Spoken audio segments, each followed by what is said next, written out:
Story की opening में देखते ही मैनेजर सभी बॉडीगार्ड्स को स्ट्रिक्टली ऑर्डर देता है कि मिस्टर जन सोने गए हैं, इसलिए गलती से एक मॉस्किटो भी रूम के अंदर एंटर नहीं होना चाहिए। पर एक लड़की शैनवंग चुपके से रूम के अंदर घुसाती है क्योंकि उसे एक पर्सन जाओचंग से बात करनी थी। उसे बिल्कुल भी आइडिया नहीं था कि जिस पर्सन के भी रूम में घुसाई वह पर्सन जाओचंग नहीं बल्कि उसके अंकल जाओया है, जो बहुत ही पावरफुल और रुथलेस थे।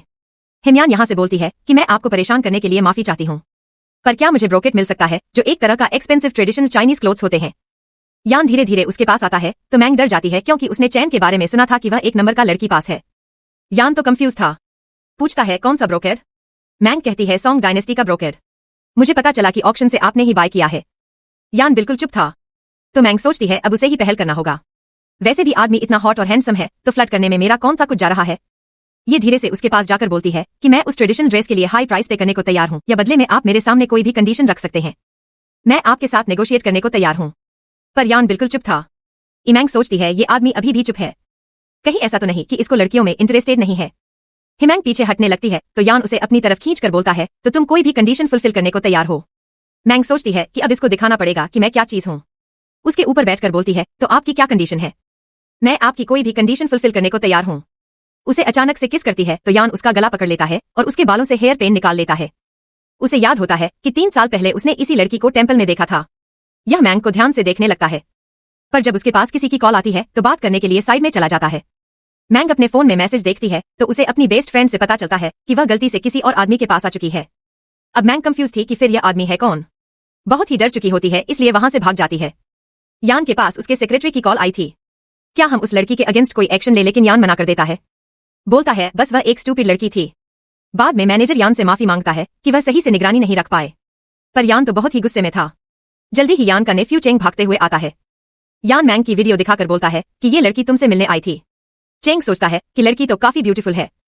यान उसे अचानक से हिट करके बोलता है कि मैं कुछ पूछ रहा हूँ।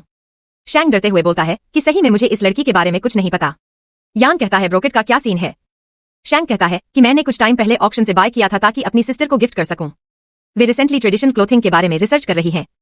मुझे सही में नहीं पता कि वह वीडियो वाली लड़की कौन है। मुझे कोई आइडिया नहीं है कि वह लड़की मुझसे मिलने क्यों आई थी। यान गुस्से में जंग को अब्रॉड भेजने को बोलता है तो उसके आदमी उसको लेकर चले जाते हैं। यान अभी भी उस हेयर पिन को देखने में लगा था। जल्दी ही मैंग को अपनी बेस्ट फ्रेंड शामी से पता चलता है कि एक्चुअली में वे आदमी जाओ फैमिली के हेड जाओ यान थे, तो वे बुरी तरह से डर जाती है। शामी बोलती है आई एम सो सॉरी, मुझे बिल्कुल भी आइडिया नहीं था कि मिस्टर सा वहां क्या कर रहे हैं। उनसे पंगा लेना हम अफोर्ड नहीं कर सकते।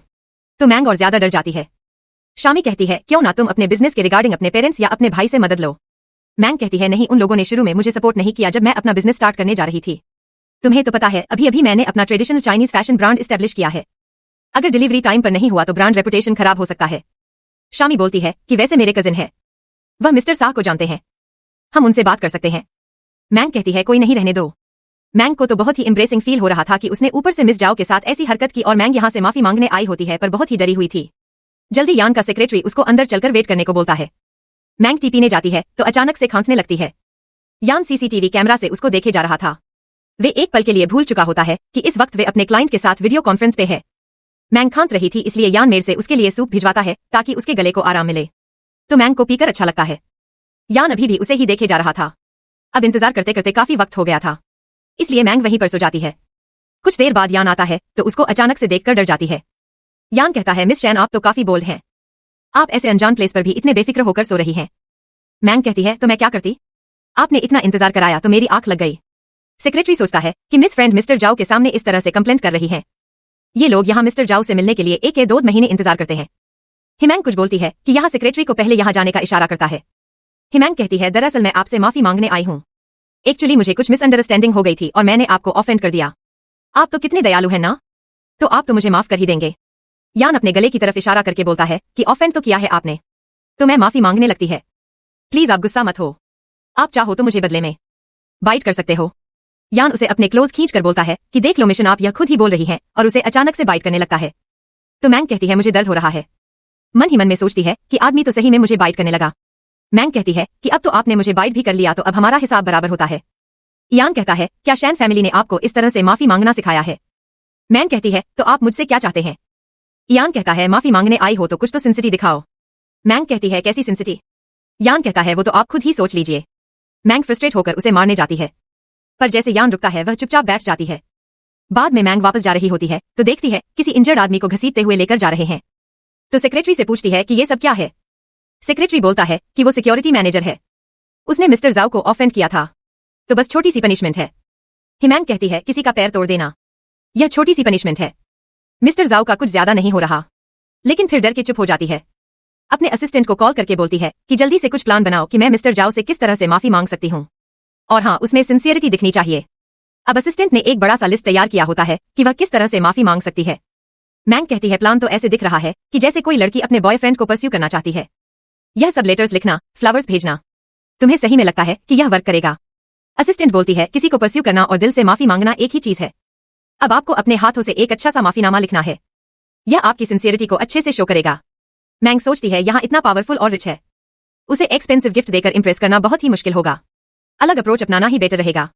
असिस्टेंट उसे लंबी चौड़ी लेटर दिखाती है, तो मैंग कहती है कि इतना कॉपी करने बैठूंगी तो मेरा हाथ टूट कर नीचे गिर जाएगा। यही चलते ही वहां पे एक लड़की याशी आती है, उसकी भी मैंग की तरह ट्रेडिशनल चाइनीज क्लोथिंग का स्टोर था। मैंग से बोलती है कि सुनने में आया कि तुम्हारा स्टोर बंद होने वाला है। मैंग कहती है कि तुम मेरी कॉपी करके आउटफिट डिजाइन करती हो, वह तो बंद नहीं हुआ, तो भला मेरा स्टोर बंद क्यों होगा? यांगशी कहती है कि तुमने मुझसे ज्यादा ऑफेंड किया है, तुम्हें लगता है कि वह तुम्हारे स्टोर को सही से चलने देंगे? अब तो शायद तुम्हारी शैन फैमिली भी नहीं बचने वाली। तो मैंग थोड़ी डर जाती है। यांगशी कहती है कि जल्दी हांगकांग ऑक्शन होने वाला है, तुम तो शायद अटेंड नहीं कर पाओगे, इसलिए ऑक्शन का पर्ल और क्राउन सिर्फ मेरा होगा। मैंग कहती है एक काम करो, तुम पहले घर जाकर सो जाओ, क्योंकि वह सारी चीजें तुम अपने सपनों में ही पा सकती हो। असिस्टेंट से उसको बाहर निकालने को बोलती है। मैंग असिस्टेंट से लेटर मांगती है कि अब वे लेटर लिख के रहेगी। बाद में सेक्रेटरी यान को आकर बताता है कि मिस शैन ने उनके लिए कुछ लेटर्स और गिफ्ट भेजे हैं। मिस शैन ने बताया है कि कॉफी उन्होंने अपने हाथों से बनाए हैं और यह फ्लावर्स बोके भी उन्होंने खुद अपने हाथों से प्रिपेयर किया है। यान समझ जाता है कि वह उसे अपनी बातों में लाने की कोशिश कर रही है। सेक्रेटरी बोलता है कि आप तो कॉफी नहीं पीते, तो मैं क्या करूं, इसको फेंक दूं? एयान कहता है कि तुम इतने स्टूपिड कब से हो गए, तुम्हें पता है कि तुम्हें क्या करना है? सेक्रेटरी माफी मांगता है और कॉफी और फ्लावर्स उठाकर लेकर चला जाता है। अब असिस्टेंट आके बताती है कि मिस्टर साहब ने लेटर्स और गिफ्ट वापस भेज दिए हैं। मैंग कहती है ज्यादा नहीं हो रहा, इतने में तो पत्थर भी पिघल जाए, पर वे आदमी पिघलने का नाम नहीं ले रहा। असिस्टेंट बोलती है कि कोई नहीं, सब ठीक हो जाएगा। जल्दी ही शामी की कॉल आती है, उसे एक पार्टी में चलने को बोलती है। मैंग उस लेटर को फेंक कर बोलती है कि अब मुझसे यह सब बर्दाश्त नहीं हो पा रहा, अब वे मुझे मारे या टॉर्चर करे देखा जाएगा। हिमैंग शामी के साथ पार्टी में आती है तो वहां पर उसका दोस्त जंग शाओ भी था। शाओ को इतने अच्छे से रेडी देखकर पूछती है कि तुम कहीं ब्लाइंड पर तो नहीं जा रहे? शाओ कहता है तुम्हें जल्दी पता चल जाएगा। अब मैंग वॉशरूम चली जाती है।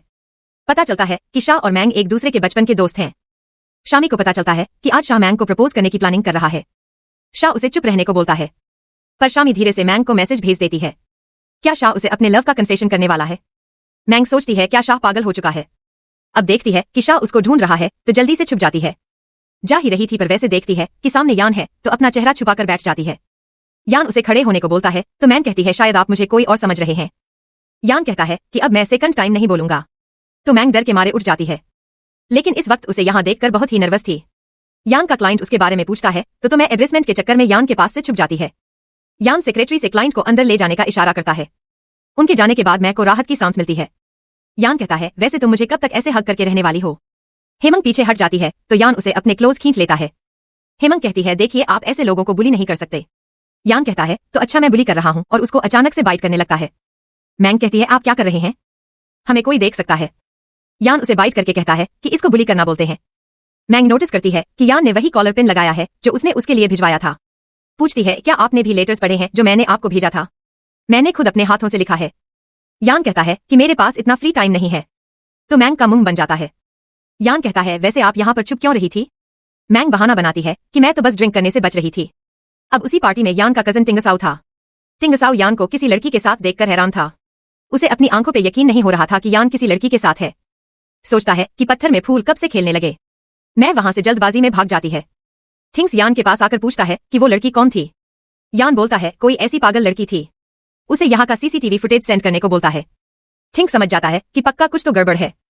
हिम बाद में यान जाते वक्त मैंग के बारे में सोच रहा था। हिमैंग के लेटर्स के बारे में पूछता है तो सेरी बताता है कि यह लेटर्स कुछ टाइम पहले ही मिश ने सेंड किया है। यान लेटर पढ़कर सोचता है कि लड़के कुछ ज्यादा ही कनिंग है। इसे पता है कि दूसरों को इंप्रेस कैसे करते हैं।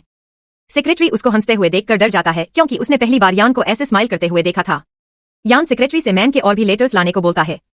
बाद में यान अपनी ग्रैंडमा से मिलने आता है तो उसकी मॉम बताती है ग्रैंडमा सो रही है। जल्दी से आके बताता है कि उस ब्रोकेट को ऑलरेडी गारमेंट्स में चेंज कर दिया गया है, अब यूजेबल नहीं रहा। यान की मॉम उसके फादर का जिक्र करती है कि वह हम सबको यूनाइटेड स्टेट क्रिसमस सेलिब्रेट करने के लिए बुला रहे हैं, पर यान मना कर देता है क्योंकि वह किसी बात से अपने फादर से नाराज था, इसलिए वह उनको देखना भी नहीं चाहता था।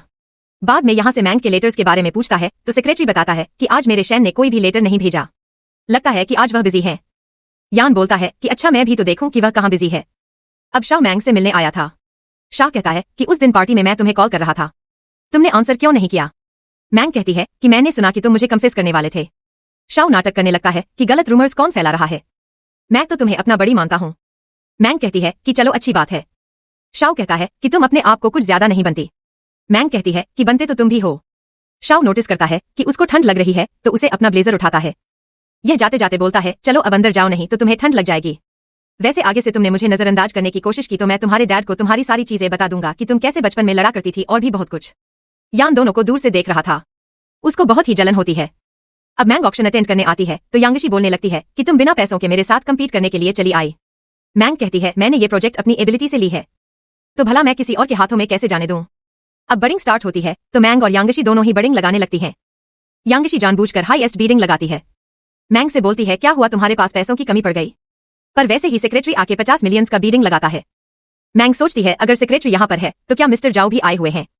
यांगशी कहती है कि लगता है कि मिस्टर जाओ तुम्हारे खिलाफ है, अब तो मुझे किसी बात की चिंता ही नहीं है और मुस्कुरा कर वहां चली जाती है।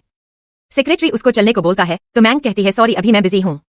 मैंग को गुस्सा आता है कि जाओ फैमिली भी उसकी चीज चुराने की कोशिश कर रही है, तो वहां जाने लगती है तो सेक्रेटरी कहता है कि आप जितना टाइम वेस्ट करेंगे उतना ही शैन ग्रुप का स्टॉक प्राइस डाउन होता जाएगा। मैंग अपनी फैमिली को परेशानी में नहीं डालना चाहती थी इसलिए चलने को बोलती है। मैंग यान के पास आती है तो यान उसे अपने पास बुलाता है और उसे बैठने को बोलता है तो मैंग डरी हुई थी, बोलती है कि बैठने की जरूरत नहीं है, वैसे मुझे खड़े होने में थकावट नहीं होती। यान कहता है कि अब तुमने 1 मिनट भी वेस्ट किया तो शैन फैमिली को उतना ही लॉस बियर करना होगा। मैंग को तो यान पे बहुत ही गुस्सा आता है लेकिन चुपचाप उसके ऊपर आकर बैठ जाती है। बोलती है मेरी शन फैमिली की तो छोटी सी वर्कशॉप है, तो आपको यह सब करने की क्या जरूरत है। क्या आप मेरे पेरेंट्स के पास कुछ पैसे रहने नहीं दे सकते ताकि रिटायरमेंट के बाद उनके काम आए। यान उसे अपने क्लोथ्स खींचता है तो मैंग डर जाती है कि कहीं वो फिर से उसको बाइट तो नहीं करने वाले, पर यान अचानक से उसको फली किस करने लगता है। मैंग बोलती है कि जाओ यान मुझे छोड़ो। मैंग के मुंह से उसका नाम सुनकर बहुत ही अच्छा लगता है, इसीलिए बोलता है कि मेरा नाम फिर से लो। यह मैंग डर के मारे उसके नाम से बुलाती है, पर यान फिर से उसको जबरदस्ती किस करने लगता है, तो मैंग कहती है कि मुझे हर्ट हो रहा है। यान कहता है कि तुम तो बहुत ही नाजुक हो। मैंग कहती है कि तुम मुझे ऐसे बुले नहीं कर सकते। यान कहता है कि अगर तुम ऐसे ही रोती रही तो शायद तुम्हारे पेरेंट्स के रिटायरमेंट के लिए भी पैसे ना बचे। मैंग कहती है कि तुम्हारी इतनी बड़ी फैमिली है, ऐसे मेरी छोटी सी फैमिली के पीछे क्यों पड़े हो। यान कहता है कि मैं एक बिजनेसमैन हूं, अब तुम देखो तुम मेरे साथ कैसे नेगोशिएट कर सकती हो। मैंग कहती है पर ऐसे अचानक से किस करने का क्या मतलब था। यान कहता है कि मैं तुम्हारी सिंसियरिटी चेक कर रहा था पर मुझे दिखे नहीं। मैंग कहती है कि मैंने तुम्हें इतने तोहफे भेजे, लेटर्स लिखे और फिर भी तुम्हें मेरी सिंसियरिटी नहीं दिख रही। यान कहता है कि ऐसे ही रैंडम लव कोड्स लिख देना, तुम इसको सिंसिटी बोलती हो। अब मैग ने तो कॉपी पेस्ट किया होता है, इसलिए बोलती है कि एक्चुअली मेरी चाइनीज इतनी अच्छी नहीं है, इसलिए मैंने इंटरनेट से थोड़ी सी हेल्प ली, पर मुझे समझ में नहीं आ रहा कि आप मुझसे क्या चाहते हैं। यान कहता है कि मेरी लाइफ में एक लड़की की कमी है। मैन गुस्सा करने लगती है कि तुम सही में बहुत ही बेशर्म हो, तुम चाहते हो कि मैं तुम्हारी मिस्टर्स बनके सीक्रेटली तुम्हारे पास रहूं। मैं शैन फैमिली की डॉटर हूं, हमारी फैमिलीज के भी कुछ रूल्स हैं, इसलिए ऐसा सोचना भी मत। वैसे ही यन गर्लफ्रेंड के लिए बोलता है। मैंग सोचती है गर्लफ्रेंड मन ही मन में सोचती है कि सुनने में आया कि मिस्टर जाओ के लिए उनकी फैमिली ब्लाइंड डेट्स अरेंज करवाती रहती है, पर मिस्टर जाओ कभी ब्लाइंड डेट पर नहीं जाते। लगता है कि शादी से बचने के लिए मुझे एज शील्ड यूज करना चाहते हैं। यान धमकी देता है तो मैक्स सोचती है कि शायद आज मैं नहीं बचने वाली, वैसे भी इनकी कॉन्ट्रैक्ट गर्लफ्रेंड बनना फायदे की बात है, यह इतने हॉट और हैंडसम है, डील इतना बेकार भी नहीं है। यह बोलती है तो मुझे आपकी गर्लफ्रेंड बनने के लिए क्या क्या बेनिफिट्स होने वाले हैं। एग्रीमेंट मांगती है तो यान तो कंफ्यूज था क्योंकि मैं उसे रियल में अपनी गर्लफ्रेंड बनाना चाहता था। मैंग कहती है कि आप चिंता मत करो, मैं एग्रीमेंट के अकॉर्डिंग सारी ड्यूटीज फुलफिल करने की कोशिश करूंगी। यान कहता है कि मेरा कमिटमेंट एग्रीमेंट से बढ़कर है, तो बोलो तुम क्या चाहती हो। मैंग कहती है क्या मुझे वह ट्रेडिशनल चाइनीज क्लोथिंग और लुमिनस पल मिल सकता है। आप टेंशन मत लो, तो मैं ओरिजिनल प्राइस में बाय करने की बात कर रही हूं, मैं आपको पेमेंट इंस्टॉलमेंट में कर दूंगी। यान सोचता है कि मैंग शैन फैमिली की डॉटर है, फिर भी इसके पास पैसों की कमी है। यान कहता है कि जब तक तुम मेरी सारी बात मानती रहोगी, तुम जो चाहो मैं तुम्हें देने को तैयार हूं। मैंग डरती हुई बोलती है कि अगर मैं आपकी बात ना सुनूं तो यान उसे अपने करीब लाकर बोलता है फिर मैं तुम्हें लॉक करके रखूंगा। मैंग सोचती है आदमी तो एक नंबर का साइको है, बोलती है कि मुझे धुएं से दिक्कत हो रही है, तो यान अपनी सिगरेट साइड में रख देता है। यान को अचानक से याद आता है कैसे वह लड़का मैंग को अपनी कोट उठा रहा था तो उसे बहुत ही जलन होती है। अचानक से मैंग को उठा लेता है। मैंग बोलती है आप मुझे कहां लेकर जा रहे हैं। यान कहता है बात दिलाने। मैंग कहती है क्या तुम पागल हो चुके हो? यान कहती है कि सोच लो तुम्हें अपने आप ही नहाना है या तुम चाहती हो कि मैं नहाने में तुम्हारी हेल्प करूं? मैंग कहती है बिल्कुल भी नहीं। यान जागने लगता है तो मैंग उसे रोकने की कोशिश करती है पर दोनों ही पानी में गिर जाते हैं। मैंग उसकी बॉडी को देखकर शर्माने लगती है। यान कहता है तो तुम मुझे चेकआउट कर रही हो? मैंग कहती है ऐसा कुछ नहीं है। यान कहता है कि अच्छे से खुद को साफ करना, पर मैंग तो उसको बाइट करके वहां चली जाती है। लेकिन यान को उसकी ऐसी हरकत और अच्छी लगती है। बाद में यान अपने कजिन के पास आता है। फैशन बिजनेस में कुछ प्रॉब्लम चल रही थी तो उसका कज मेंग्यू माफी मांगता है। मैं बीमार था इसलिए यान कहता है कि तुम ठीक तो हो ना? हिमग्यू सोचता है कि आज भाई उसकी फिक्र कर रहे हैं। आज सूरज कहाँ से निकला है? हिमग्यू अचानक से बाइट के निशान को देखकर पूछता है क्या आपके गले को हुआ क्या है? यान कहता है बस किसी कैट ने बाइट कर लिया। कहता है पर आपने कैट कब पा लिया? वैसे कैट उस जगह पर बाइट कैसे कर सकती है? टिंग सोचता है लगता है को बुखार होने से उसका दिमाग सही से काम नहीं कर रहा जो ऐसे स्टूपिड क्वेश्चन कर रहा है।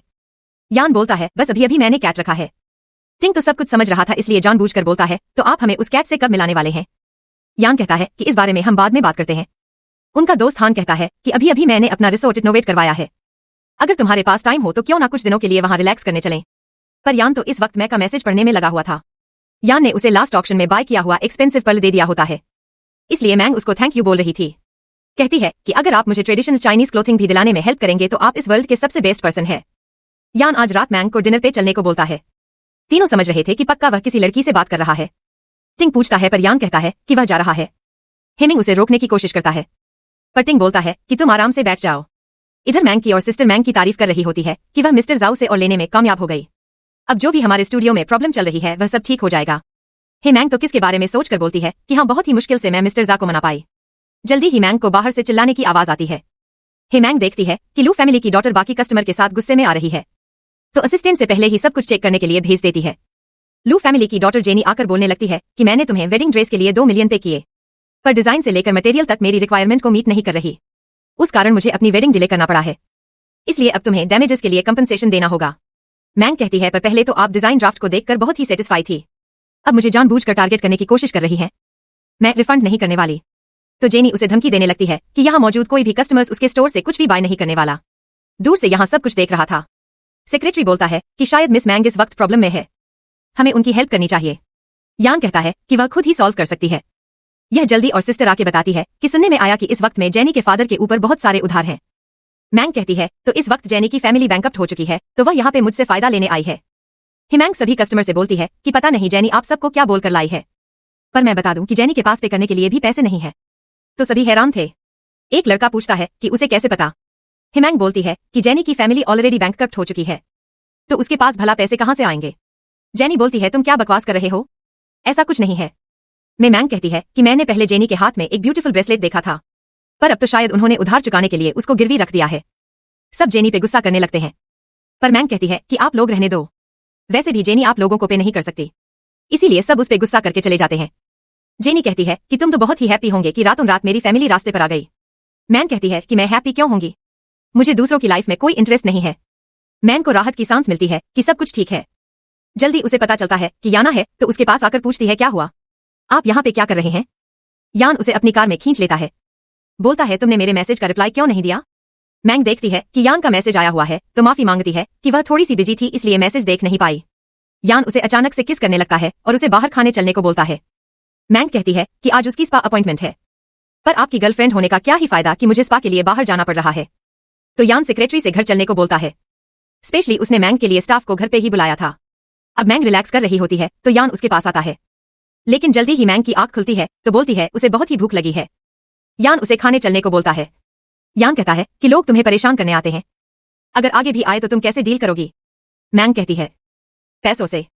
यान बोलता है पर मुझे लगता है कि तुम्हें उन लोगों से फाइट करनी चाहिए। मैंग कहती है नहीं नहीं, मुझे इल्लीगल चीजें करना बिल्कुल नहीं पसंद।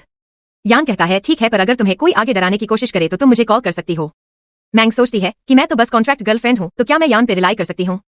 यह बोलती है तो आपके कहने का मतलब है कि मैं आपके पावर का इस्तेमाल करके किसी को भी बुरी कर सकती हूं। यान कहता है कि हाँ तुम कर सकती हो, पर उसके लिए तुम्हें उसमें अच्छा होना होगा। मैंग कहती है अच्छा वो कैसे। तो यान उसके साथ इंटीमेट होने लगता है। मैंग उसे इतने टायर्ड से हग करने से मना करती है। यान कहता है कि तुम्हें स्ट्रांग बनना है ना। मैंग कहती है पर इस वक्त मेरे पीरियड्स चल रहे हैं। लेकिन यान तो कुछ भी सुनने को तैयार नहीं था, बोलता है कि तुम फिक्र मत करो, मैं कुछ नहीं करूंगा। बाद में सेक्टर यान को देखकर बोलता है कि आपके चेहरे को क्या हुआ। पता चलता है कि रात में जब यान मयंक के साथ सो रहा था तो मैंग ने उसको स्क्रैच मार दिया होता है। बोलती है कि उसके पेट में दर्द हो रहा है तो यान उसे कंफर्ट करने की कोशिश करता है। यहाँ सेक्रेटरी से बोलता है कि स्टाफ से बोल देना कि मैक के इतने लॉन्ग नेल्स रखने की जरूरत नहीं है। यह मॉर्निंग में मैंग देखती है कि यान कहीं दिख नहीं रहा। सेक्रेटरी बोलता है कि इस वक्त वे कंपनी में है, वे आपके लिए ब्रेकफास्ट प्रिपेयर करके गए हैं। अगर आपको किसी भी चीज की जरूरत हो तो मुझे बता सकती हैं। इमैंग को यन का जेस्चर बहुत ही अच्छा लगता है। सेक्रेटरी बोलता है कि प्रेसिडेंट ने उन्हें और भी कुछ देने को कहा है। मैंग देखती है कि इतने सारे एक्सपेंसिव ब्रेसलेट्स हैं। सेक्रेटरी बोलता है कि उनको आपके स्टाइल के बारे में पता नहीं था इसलिए उन्होंने यह सब कुछ बाय कर लिया। आपको पसंद तो है ना? मैंग कहती है कि हाँ, सारे बहुत ही अच्छे हैं। मन ही मन में सोचती है कि भला इतनी एक्सपेंसिव चीजें किसी को पसंद कैसे नहीं आएगी। मैंग यान को मैसेज करके बोलती है कि आपने अचानक से ब्रेसलेट बाय करने के बारे में कैसे सोचा? यान कहता है कि तुम ही तो ब्रेसलेट की बात कर रही थी। मैंग को याद होता है कि वो जेनी के ब्रेसलेट के बारे में बात कर रही थी। मैंग को अच्छा लगता है कि उन्हें वह चीज याद है, इसलिए यान को थैंक यू बोलती है। यान कहता है कि वह उसे क्रिसमस में अपने दोस्तों से मिलवाना चाहता है, तो मैंग मना करने जा रही थी। वैसे ही यान का मैसेज आता है कि उसके दोस्तों के घर पार्टी है, इसीलिए हम तुम्हारे लिए कस्टम में ड्रेस बनवाने चलेंगे। मैंग सोचती है कि यह तो उसके बिजनेस के लिए सही है, इसलिए उसकी बात मान जाती है। अब यान मंग के साथ अपने दोस्तों से मिलने आ रहा था, पर मैक कार में ही सो चुकी थी, इसलिए यान उसे बिना डिस्टर्ब किए उसको सुलाने के लिए ले जा रहा होता है। तो उसके दोस्त समझ जाते हैं कि पक्का वह सिस्टर इन लॉ है। बाद में मंग की नींद खुलती है तो सामने अपनी बेस्ट फ्रेंड शामी को देखकर सरप्राइज थी। शामी बोलती है कि फाइनली तुम उठ गई, मिस्टर जाओ तुम्हें खुद उठाकर लाए हैं। तभी मिस्टर जाओ को पहली बार ऐसा देखकर हैरान थे। बताती है कि मुझे मेरे कजिन हान ने इस प्राइवेट पार्टी में इनवाइट किया है। मैं तो सोच रही थी कि मैं यहाँ पे क्यों आई हूँ, पर जब मैंने तुम्हें म्यू की बाहों में देखा तो मुझे तो बहुत बड़ा शौक लगा। हेमंग कहती है सब कुछ कितना इम्बैरेसिंग है, पक्का उन्होंने जानबूझकर किया होगा। अभी मैं उनसे बात करने जाती हूँ। गुस्से में उसके पास आती है तो देखती है कि यहाँ पे बहुत सारे लोग मौजूद हैं, तो धीरे से जाने लगती है। पर यहाँ सबके सामने बताता है कि मैंग उसकी गर्लफ्रेंड है और सभी से उसको इंट्रोड्यूस करवाता है। टिंगा तो उसको सिस्टर इन लॉ कह के बुलाता है तो मैंग को थोड़ा अजीब लगता है। हान भी अपनी गर्लफ्रेंड मैन से मिलाता है। जल्दी शामी भाग कर नीचे आती है कि कहीं मैग ने कुछ गड़बड़ तो नहीं कर दिया। वैन दोनों को बाहर चलने को बोलती है। मैंग नोटिस करती है कि वैन सही से चल नहीं पा रही, तो मैंग और शामी दोनों उसकी हेल्प करती हैं। मंगू यहाँ से बोलता है क्या आप और सिस्टर इन लॉ एक दूसरे को निक नेम से नहीं बुलाते? वे आपको मिस्टर जाओ कह के बुला रही थी। लगता है कि आप दोनों अभी एक दूसरे के इतने क्लोज नहीं हो। टिंग मंगो से बोलता है कि तुम हमेशा बकवास करते रहते हो। इधर शाम में मैंग से पूछ रही होती है कि तुम और मिस्टर जाओ इतने करीब कैसे आ गए? मैंग कहती है मैं कैसे बताऊं, थोड़ा सा मुश्किल है।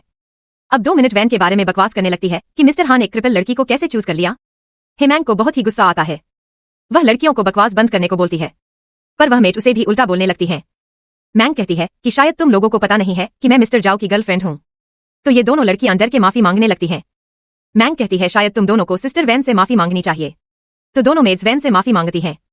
अब सेक्रेटरी इस बारे में आकर यान से बताता है तो उसका कजिन बोलने लगता है कि सिस्टर इन लॉ दिखने में काफी नाजुक लगती है, यह लगता नहीं था कि वो मेरे से इस तरह से डील करेंगी। टिंग बोलता है वैसे पहली बार कोई ब्रदर यान का नाम इस्तेमाल करने की हिम्मत कर रहा है। यान उसे घूरने लगता है तो टिंग अपना मुंह बंद रखने का इशारा करता है। हान कहता है कि मैं उन दोनों मेट्स को पक्का पनिश करूंगा। मिस वैन सही में काफी काइंड है, उन्होंने वैन की हेल्प की। यान कहता है कि मिस वैन को हमेशा कोई ना कोई टारगेट करता रहता है, तुम उनसे जल्दी शादी क्यों नहीं कर रहे? हान कहता है तुम्हें पता तो है कि मॉम वैन को एक्सेप्ट करने को तैयार नहीं है। यान कहती है कि तुम्हें खुद ही डिसीजन लेना होगा। बाद में यान मैंग के पास आती है तो यान बोलता है तुमने एंजॉय तो किया ना? मैंग बोलती है कि प्लेस इतना बड़ा है कि चल चल के मेरे पैर दुख रहे हैं, ऊपर से तुम्हें पता भी है मुझे कितना इम्प्रेसिंग फील हो रहा था जब मुझे पता चला कि तुम खुद कार से उठाकर मुझे घर के अंदर लाए थे और मुझे पता चला कि सब देख रहे थे। तुम्हारे दोस्त मेरे बारे में क्या सोच रहे होंगे? यान कहता है कि कोई भी तुम्हारे बारे में गलत बोलने की हिम्मत नहीं कर सकता। मैंग कहती है वैसे मैंने उन मेट्स को थप्पड़ मारा, कोई प्रॉब्लम तो नहीं है ना? यान कहता है बिल्कुल भी नहीं। मैंग कहती है कि मैं उस टाइम खुद को रोकने की कोशिश कर रही थी पर मैं खुद को रोक नहीं पाई। यान कहता है कि तुम्हें जो अच्छा लगे तुम कर सकती हो, तो मैंग को बहुत ही अच्छा लगता है। मैंग जाने वाली थी पर यान उसे रोकर किस करने लगता है। यान उसके साथ इंटीमेट होने जाता है, पर मैंग कहती है कि अभी भी मेरे पीरियड्स चल रहे हैं। यान कहता है क्या तुम मुझे मारना चाहती हो? चलो ठीक है, कुछ अच्छा बोलोगे मैं तुम्हें जाने दूं। मैंग कहती है मैं क्या बोलूं? यान कहता है कि बोलो कि तुम जाव्यान की सबसे प्यारी गर्लफ्रेंड हो। हिमक को याद होता है कि वह मेस के सामने बोल रही थी कि वह यान की गर्लफ्रेंड है। मयंक को थोड़ा सा ऑकवर्ड फील होता है, पर उसके नजदीक जाकर बोलती है कि मैं साव्यान की सबसे प्यारी गर्लफ्रेंड हूं और शर्मा के वहां से भाग जाती है। पर यान को तो उसके मुंह से ये सब सुनकर बहुत ही अच्छा लगता है।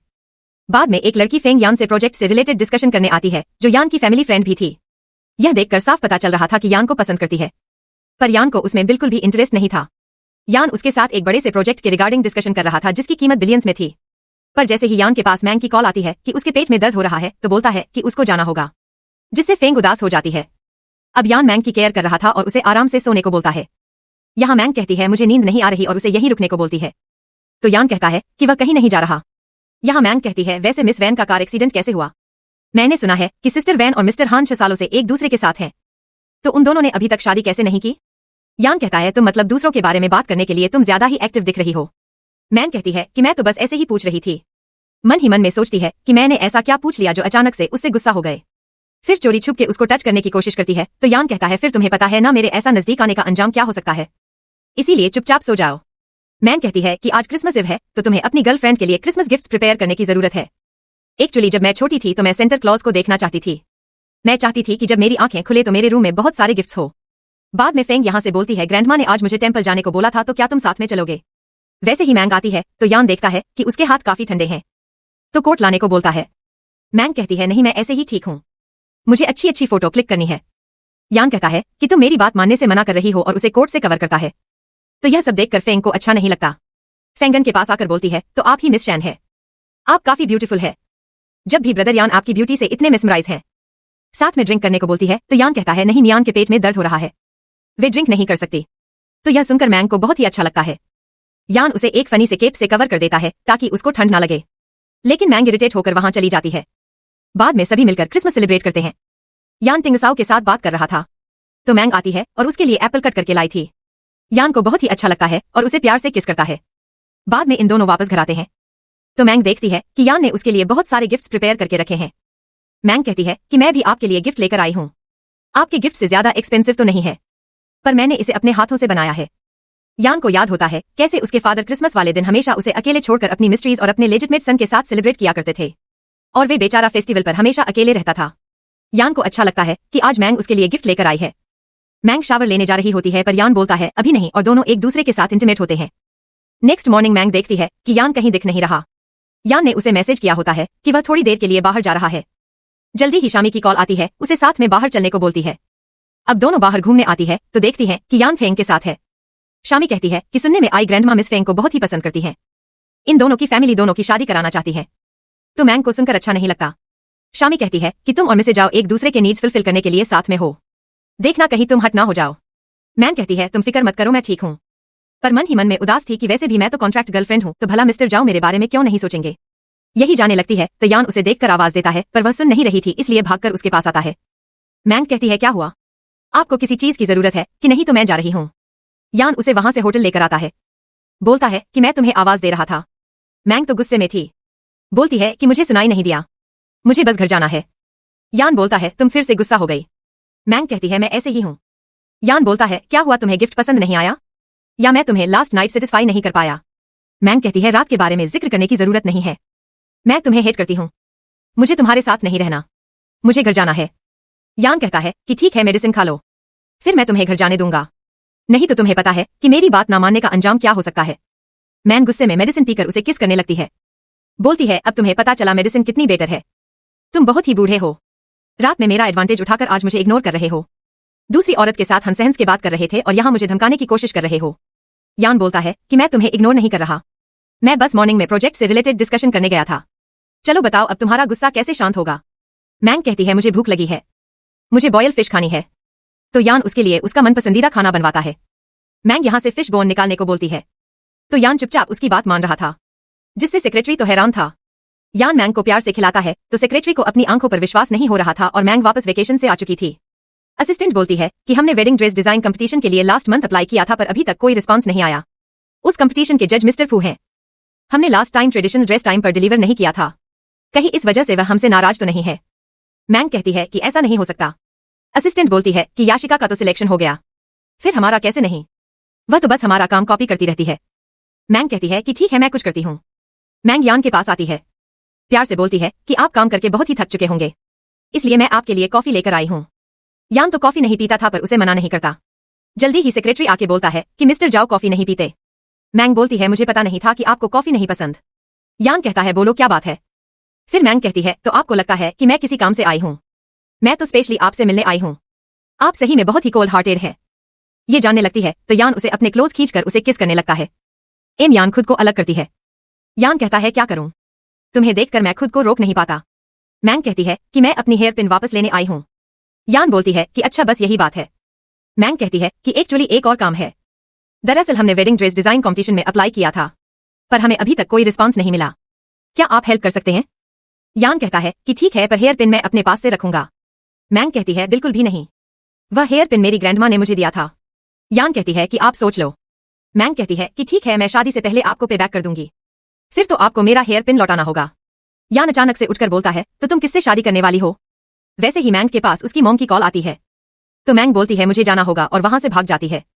यान सेक्रेटरी से उसके साइड से कंपटीशन के जज मिस्टर फूल से बात करने को बोलता है और मैंग अपनी मॉम के साथ टेंपल आई थी, तो देखती है कि यान फिर से फेंग के साथ है और मुस्कुरा मुस्कुरा के बात कर रहा है, तो उसे बहुत ही बुरा लगता है। जल्दी ही मैंग को पता चलता है कि जिस ट्रेडिशनल चाइनीज ड्रेस के बारे में उसने यान से बात की थी वह ड्रेस फेंग प्रेजेंट कर रही है, तो उसे बहुत ही बुरा लगता है और गुस्से में यान के पास आती है। कहती है जो मुझे फैब्रिक चाहिए था आपने फेंग को दे दिया, आप सही में बहुत ही बुरे हैं। यान कहती है कि वह उसे न्यू ट्रेडिशनल फैब्रिक दिला देगा। मैंग कहती है कि अब मुझे नहीं चाहिए। यान कहता है कि तुम ऐसा बिहेव क्यों कर रही हो? मैंग कहती है कि मैं आपकी नजरों में लालची हूं ना, मैं आपके लिए कोई ना कोई दिक्कत लाती हूं, तो मेरे पास आने की क्या जरूरत थी? आप कोई मिस फेंग जैसी लड़की ढूंढ लेते।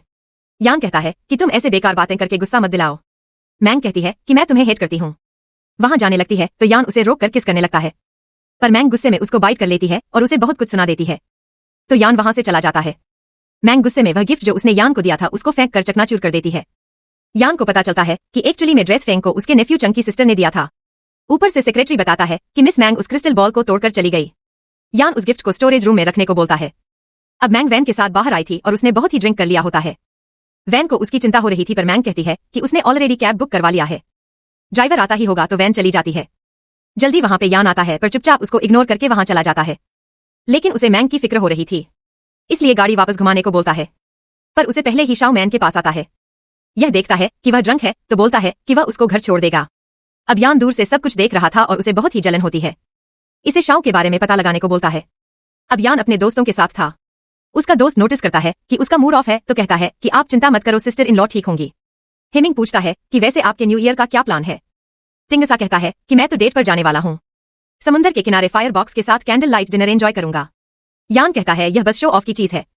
टिंगसा बोलता है कि इसे रोमांस बोलते हैं, यह सब लड़कियों को अच्छा लगता है, आपने तो कभी डेट नहीं किया इसलिए आपको पता नहीं। यान को भी मैंग को मनाना था, इसलिए चला जाता है। फिर दूसरी साइड मैंग भी यान के बारे में सोच रही थी। उसके पेरेंट्स उसे अपना ध्यान रखने को बोलते हैं। यह कहते हैं तुम्हें उस बिजनेस के चक्कर में अपनी हेल्थ खराब करने की जरूरत नहीं है, तुम्हारा भाई सब कुछ संभाल लेगा। मैंग कहती है पर ट्रेडिशनल फैशन ब्रांड को आगे बढ़ाना मेरा सपना है। जल्दी मैंग फायरवर्क्स नोटिस करती है, तो बोलती है कि शायद कोई पास में न्यू ईयर सेलिब्रेट कर रहा है। उसके डैड बोलते हैं ऐसा लग रहा है कि कोई आदमी अपनी गर्लफ्रेंड को इंप्रेस करने की कोशिश कर रहा है। मैंग को देखकर बहुत ही अच्छा लगता है और उसकी फोटो क्लिक करके सोशल मीडिया पे पोस्ट कर देती है। यह सब यानी मैंग के लिए कर रहा था, पर मैंग को बिल्कुल भी आइडिया नहीं था और मैंग अपनी असिस्टेंट के साथ ट्रैफिक में फंसी हुई थी। जल्दी मैंग के पास वैन का मैसेज आता है और उसे बाहर डिनर पे चलने को बोलती है, लेकिन मैंग उदास होकर बताती है कि वह इस वक्त ट्रैफिक में फंसी हुई है। अब हान यान को कॉल करके बताता है कि वैन से पता चला कि मेरे शैन 5 घंटे से हाईवे के बीचों बीच फंसी हुई हैं, तो यान जल्दी से वहां चलने को बोलता है। मैंग की तबीयत खराब होने लगी थी, पर जब यान उसके पास आता है उसे उठाकर अपनी कार में लाता है और हॉट वाटर पीने को बोलता है। हेमंग कहती है कि मैंने अभी भी तुम्हें माफ नहीं किया। यान कहता है तो अच्छा तुम मुझे कैसे माफ करने वाली हो? हेमंग कहती है कि माफी मांगो। यान कहता है कि माफ कैसे मांगते हैं? हेमंग बोलती है तो अब तुम्हें माफ मांगनी भी नहीं आती, चलो छोड़ो। यान बोलता है ठीक है, I am so sorry. Hemang कहती है कि अगर कोई लड़की तुम्हारी लाइफ में आती है या तुम किसी से शादी करना चाहते हो तो मुझे पहले ही बता देना, हम एक दूसरे की लाइफ से चुपचाप निकल जाएंगे। यान को सुनकर अच्छा नहीं लगता है, बोलता है कि मेरी लाइफ में कोई नहीं है। मैंग कहती है मैंने तुम्हें टेंपल में मिस फेंग के साथ हंसहंस के बात करते हुए देखा था, वहां तुम्हारी ग्रैंड माँ भी मौजूद थी। यान कहता है तुम मिसअंडरस्टैंड कर रही हो, मैं बस बिजनेस के रिगार्डिंग बात कर रहा था। मैंग कहती है कि मैंने तुम्हें पहले ही बता दिया है, मैं तुम्हारी मिस्ट्रेस बनकर सीक्रेटली तुम्हारे साथ नहीं रह सकती, अगर तुम मुझसे बोर हो गए तो। यान कहता है तो मैंग उसे बाइट करके बोलती है फिर मैं तुम्हें नहीं छोड़ने वाली। यान उसे अपने घर लाता है, पर मैंग उसके गोदी से उतरने को तैयार नहीं थी। यान उसे हॉट शावर लेकर आने को बोलता है ताकि उसको कोल्ड ना हो जाए। कुछ देर बाद मैग शावर लेकर आते हुए देखती है कि यान वीडियो कॉन्फ्रेंस पे है, लेकिन मैंग तो फिर भी उसके साथ जानबूझकर फ्लर्ट करने की कोशिश करती है, तो यान खुद को रोक नहीं पाता। यह लैपटॉप बंद करके अचानक से उसको किस करने लगता है, बोलता है कि आगे से मुझसे अलग होने की बात मत करना। बाद में सिस्टर मैन के गले पर निशान देकर उसको टीज करने लगती है। जल्दी उन्हें पता चलता है कि उनका डिजाइन शॉर्टलिस्ट हो चुका है, तो दोनों बहुत ही हैप्पी थी और मयंक कंपटीशन के लिए मन लगा के मेहनत करती है और फर्स्ट राउंड में जीत जाती है। बाद में सेक्रेटरी यान को आकर बताता है कि मिशन फर्स्ट राउंड जीत चुकी है और उनकी वीडियो वायरल हो चुकी है। लेकिन सब उनके बारे में नेगेटिव कमेंट्स कर रहे हैं कि पक्का उनके पीछे कैसे बड़े आदमी कहाँ थे। यह नहीं तो वह फर्स्ट राउंड क्लियर नहीं कर पाती। यान नहीं चाहता था कि इसका इफेक्ट मैंग पे पड़े, इसलिए सारी वीडियोस डिलीट करवाने को बोलता है। बाद में मैंग गुस्से में यान के पास आती है, पूछती है तो तुमने मेरी सारी वीडियोस डिलीट करवाई है? तो यान हाँ बोलता है। मैंग कहती है कि फर्स्ट टाइम मेरे ब्रांड को पहचान मिल रही थी। यान कहता है कि लोग नेगेटिव कमेंट कर रहे थे, मैं बस तुम्हें प्रोटेक्ट कर रहा हूँ। तुम्हें फेम चाहिए, उसके लिए मेरे पास और भी तरीके हैं। मैंग कहती है कि तुम्हें लगता है कि मैं किसी लायक नहीं हूँ, तुमने मुझसे एक बार भी नहीं पूछा। मैं तुम्हारी कोई पेट नहीं हूँ जो तुम अपने अकॉर्डिंग मुझे कंट्रोल कर सकते हो। यान कहता है पर मैंने कब कहा कि तुम मेरी पैट हो।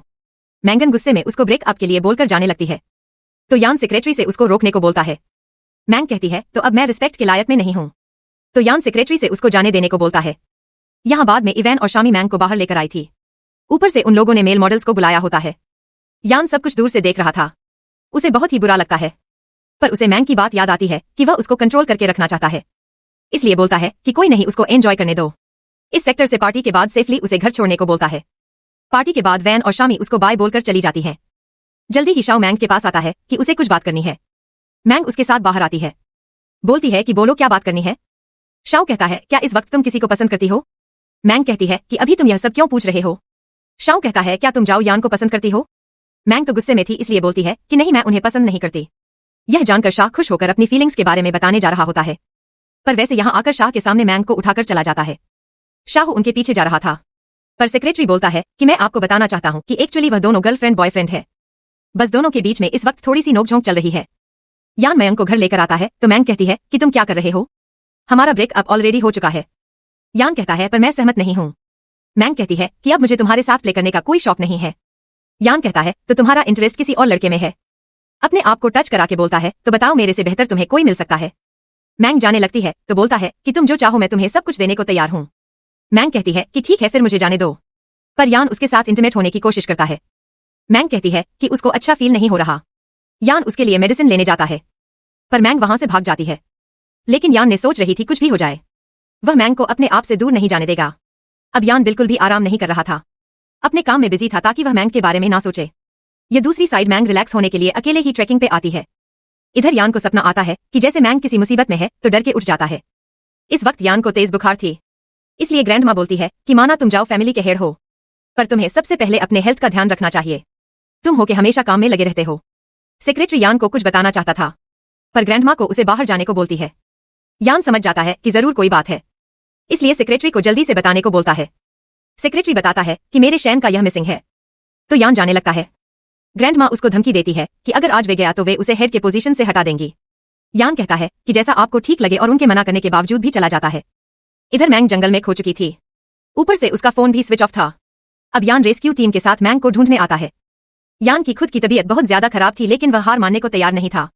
दूसरी साइड मैंग अचानक से बेहोश आती है, पर उसे फील होता है कि जैसे यान उसके सामने है, लेकिन यान सही में उसे ढूंढकर वहां पे आ चुका था।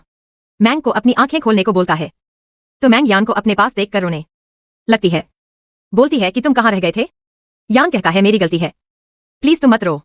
मैंग कहती है क्या अब मैं तुम्हारे सामने रो भी नहीं सकती? यान कहता है कि ठीक है तुम रो सकती हो।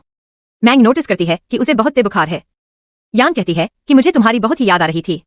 हेमंग सोचती है कि यान की तबीयत इतनी खराब है और फिर भी वह उसे ढूंढने के लिए चला आया। बाद में यान को मेडिसिन खिलाने आती है। यान कहता है क्या तुम कुछ देर मेरे पास सो सकती हो? बोलती है कि अभी भी मैंने सोचा नहीं है कि तुम्हें माफ करना है या नहीं। यान उसे अपने पास लाकर बोलता है कोई नहीं, तुम आराम से टाइम ले सकती हो। उसे यहाँ वहां किस करने लगती है, तो यान बोलता है कि मुझे कोल्ड है, तुम भी बीमार पड़ जाओगी। तो मैंग रुक जाती है। बाद में मैंग की नींद खुलती है तो देखती है कि यान कहीं दिख नहीं रहा। उसे ढूंढने के लिए उसके स्टडी रूम में आती है तो देखती है कि क्रिस्टल बॉल तो मैंने तोड़ दिया था, तो यह फिक्स कैसे हुआ? एक्चुअली में यान रात भर जग उस क्रिस्टल बॉल को फिक्स कर रहा था। हेमैंग अपनी एक अनपब्लिश्ड बुक देखती है जिसमें यान ने अपनी फीलिंग्स के बारे में लिखा था, तो उसे बहुत ही अच्छा लगता है। हेमैंग यान से मिलने आती है, बोलती है कि तुम्हें मीटिंग में जाने की क्या जरूरत थी, तुम्हें खुद का ध्यान रखने नहीं आता। यान कहता है क्या हुआ, तुम्हें मेरे लिए बुरा फील हो रहा है? हेमैंग कहती है एक्चुअली तुम बीमार पड़ना डिजर्व करते हो, आखिरकार तुम मुझे परेशान क्यों करते हो? यान बोलता है कि आई एम सो सॉरी, तुम गुस्सा मत हो। कहती है चलो मैं तुम्हें माफ कर देती हूँ। तो यान को बहुत ही अच्छा लगता है। 2-3 दिन बाद यान मैंग से मिलने आता है तो मैंग गुस्सा करने लगती है। यान कहता है कि वह थोड़ा सा बिजी था। यान बताता है कि वह बिजनेस ट्रिपल यूनाइटेड स्टेट जा रहा है, तो क्या वह उसके साथ चलना चाहेगी? मैंग कहती है कि अभी मैं थोड़ी सी बिजी हूँ। यान कहती है कि तुम सही में बहुत ही क्रूर हो, पर उसे अपना ध्यान रखने को बोलता है। अब यान को मैंग की बहुत ही याद आई थी। इसलिए वह जगा हुआ था। टिंगा रात में पानी पीने आता है तो अचानक से यान को हॉल में देखकर डर जाता है। यान सोचता है कि 3 दिन हो गए और मैंग ने उसे एक मैसेज तक नहीं किया। ये जल्दी मैंग की कॉल आती है। बोलती है तुम्हें पता है इस वक्त मैं कहाँ हूँ। उसे बाहर आने को बोलती है। तो यान उसको यहाँ पे यूनाइटेड स्टेट में देखकर बहुत ही हैप्पी था। बाद में यान कहता है कि तुम तो बोल रही थी कि तुम बिजी हो, पर एक्चुअली में मैं को पता चला था कि 2 दिन बाद यान का बर्थडे है, इसीलिए वह उसका बर्थडे सेलिब्रेट करने के लिए आई थी। लेकिन यान से बोलती है कि मैं तो बस यहाँ पे फन करने आई हूँ। यान कहता है कि ठीक है फिर फन करते हैं। उसे किस करने लगता है और दोनों एक दूसरे के साथ इंटीमेट होते हैं। नेक्स्ट मॉर्निंग यान को पता चलता है कि उसके फादर उसे मिलने आए हैं। उसके फादर बोलते हैं कि वह भी उसके साथ चाइना वापस जाना चाहते हैं, पर यान मना कर देता है। जल्दी ही महंग आती है तो यान के फादर बोलने लगते हैं कि तुम्हें पता है इस वक्त जिस आदमी के साथ तुम खड़ी हो वह एक नंबर का हार्टलेस मॉन्स्टर है। इसने अपने खुद के फादर को यहाँ पे कैद करके रखा है। जिस दिन तुमने भी इसकी बात मानने से इनकार कर दी वह तुम्हें भी कंट्रोल और टॉर्चर करने की कोशिश करेगा। पर मैंग उनके सामने यान का साइड लेती है। यान के फादर यान को कर्ज करने लगते हैं तो मैं यान के कान को कवर कर लेती है। बोलती है कि तुम्हें ऐसे बेकार लोगों की बात सुनने की जरूरत नहीं है। बाद में मैं देखती है कि यान उदास बैठा हुआ है। यान कहती है कि शायद वह सही बोल रहे थे। मैंग बोलती है कि तुम्हें पास्ट के बारे में सोचकर खुद को तकलीफ देने की जरूरत नहीं है। तुम बहुत ही अच्छे इंसान हो, शायद यह चीज तुम्हें नहीं पता। बाद में मैंग यान को बर्थडे केक के साथ बर्थडे सरप्राइज देती है तो यान को बहुत ही अच्छा लगता है। मैंग उसे एक लॉकेट गिफ्ट करके बोलती है कि इसको हमेशा पहन के रखना, यह हमेशा तुम्हें प्रोटेक्ट करेगा। यान को बहुत ही अच्छा लगता है, उसको थैंक यू बोलता है। दोनों को लवी डबी होते हुए देखकर सेगरी और डिंगजा वहां चले जाते हैं। बाद में मैंग के असिस्टेंट कॉल करके बताती है कि जल्दी कंपटीशन का फाइनल राउंड होने जा रहा है, हमें जल्द से जल्द एम्ब्रॉयडरी बेस्ड ड्रेस डिलीवर करनी है। मैंग यान की तरफ देखने लगती है तो यान सेक्रेटरी को कॉल करके मास्टर शैन का पता लगाने को बोलता है जो वे एम्ब्रॉयडरी में एक्सपर्ट थे। अब दोनों मास्टर शैन का पता लगा के उनके घर आते हैं ताकि मैंग उनसे एम्ब्रॉयडरी आइडिया ले सके। मैंग बहुत ही हिम्मत करके अपने आइडियाज दिखाकर उन्हें एम्ब्रॉयडरी सिखाने को बोलती है तो मास्टर उसके डिजाइन देखकर उसको अंदर बुला लेते हैं और यहाँ से टी बनाने को बोलते हैं तो मैंग हंसने लगती है। मैंग की मेहनत को देखकर मास्टर शाइन बोलते हैं कि वह एम्ब्रॉयडरी के रिगार्डिंग उसकी हेल्प करने को तैयार है। तो मैंग बहुत ही हैप्पी थी। अब कंपटीशन वाले दिन मैंग अपनी डिजाइनर ट्रेडिशनल ड्रेस प्रेजेंट करती है तो सब उसके डिजाइन की तारीफ करने लगते हैं। फाइनली मैंग उस कंपटीशन को जीत जाती है। यहाँ से बोलती है थैंक यू मुझे इतना सपोर्ट करने के लिए, आज मैं बहुत ही हैप्पी हूँ। बताओ तुम्हें क्या चाहिए। यान बोलता है मैं तुम्हें अपनी फैमिली से मिलवाना चाहता हूँ। जल्दी मियान का भाई जून आता है और उसे अपने साथ लेकर चला जाता है। अब कंपटीशन जीतने की खुशी में उसके पेरेंट्स और उसका भाई साथ में मिलकर सेलिब्रेट कर रहे थे। मैंग के फादर बोलते हैं हमारे मैंग को देखो, उसने हमें कितना प्राउड फील कराया और यह एक नालायक अब्रॉड जाता है तो घर आने का नाम नहीं लेता। जिन बोलता है मॉम आपने देख लिया डैड मैंग को लेकर कितने बायस है। जो मैंग को उसके साथ अब्रॉड चलने को बोलता है तो मैंग कहती है कि नहीं मुझे यहाँ पे काम है। उसके फादर बोलते हैं कहीं वह काम मिस्टर जाओ तो नहीं, तुम्हें पता है ना कि वह कितने रूथलेस है, ऊपर से वे तुमसे 10 साल बड़े हैं। भी समझाने की कोशिश करता है तो मैंग कहती है कि मैं सही में यान को पसंद करती हूँ। बोलता है कि जाओ फैमिली के रूल्स रेगुलेशन बहुत ही स्ट्रिक्ट है, पता नहीं ग्रैंडमा भी तुम्हें एक्सेप्ट करेंगे कि नहीं। अब मैक्स सोच के बहुत ही परेशान थी। यान को कॉल करके बताती है कि अपने भाई के साथ अब्रॉड जा रही है। यान कहता है तुम्हें मुझसे छुपने की जरूरत नहीं है। मैन कहती है कि मैं चुप नहीं रही, मैं तुम्हें पसंद करती हूँ लेकिन मैं कोई भी डिसीजन लेने से पहले इतनी जल्दबाजी नहीं करना चाहती। यान कहता है ठीक है तुम आराम से टाइम ले सकती हो, तुम्हारा कोई भी फैसला हो मेरा प्यार तुम्हारे लिए कम नहीं होने वाला। और मैं अपने भाई के साथ अब्रॉड जा रही थी तो एयरपोर्ट पे वैन को देखकर पूछती है क्या वे बिजनेस ट्रिप पर जा रही हैं। वैन बोलती है एक्चुअली मेरा हाथ से ब्रेकअप हो चुका है इसलिए मैं वापस अपने होम टाउन जा रही हूँ। मैंगन कहती है पर मुझे लगता है कि हान पक्का कोई ना कोई सेशन जरूर निकालेंगे, आखिरकार अब दोनों 6 सालों से एक दूसरे के साथ थे। वैन कहती है कि अब सब कुछ खराब हो चुका है, उस कार एक्सीडेंट ने मुझसे सब कुछ छीन लिया। हान अपनी फैमिली के खिलाफ नहीं जा सकता, तुम लकी हो कि तुम्हें यान मिले हैं। मैंने सुना है कि वह तुम्हारी वजह से बीमार पड़ गए थे, ग्रैंडमा ने उन्हें पनिश किया था। वे पूरे दिन नील और नोकर इंसेस्टर हॉल में बैठे हुए थे। ये ग्रैंडमा ने उन्हें head of the family position से हटाने की भी धमकी दी पर फिर भी वह तुम्हारा साथ छोड़ने को तैयार नहीं हुए। मैंग कहती है कि मुझे तो इस बारे में उन्होंने बताया भी नहीं। वैन बोलती है मिस्टर जाओ तुमसे सही में बहुत ही प्यार करते हैं। जो मैंग को चलने को बोलता है पर मैंग कहती है कि मैंने सोच लिया है अब मुझे क्या करना है।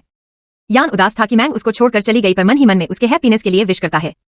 पर वैसे ही मैंग भागकर उसके पास आती है तो यान उसको यहाँ पर देखकर बहुत ही हैप्पी था। बाद में यान उसके साथ टेम्पल आता है, बोलता है कि मैंने 3 साल पहले तुम्हें पहली बार यहीं पर देखा था और यान को फर्स्ट साइड में मैंग से प्यार हो गया था। मैंग कहती है कि अच्छा जब ही आपने उस दिन मेरे बालों से वह हेयर पिन निकाल लिया था। यान कहता है कि मैं बहुत ही हैप्पी हूँ कि उस दिन डेस्टिनी तुम्हें वापस से दोबारा मेरे पास लेकर आई। मैंग कहती है तो आप हेयर पिन कब देने वाले हैं।